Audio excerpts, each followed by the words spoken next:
If you are tired of searching for solutions of Capcut exporting problem on Android, when you use premium features, then you can find out working solution in this video. You just have to watch this video till the end and don't skip. If you are new here, subscribe to my channel and like, comment, and share the video.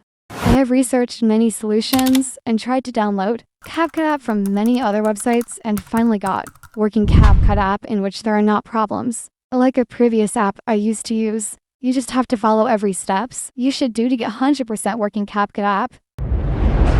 Number 1. Download Capcut's zip file. Download the Capcut from below's link. It is in the form of zip file. You have to extract it later using extractor app and password to get Capcut app. Number 2. Download the Archiver app. Download the Archiver app from Play Store to extract the app using password. You can see password little by little until the end, so don't skip this video. Number 3.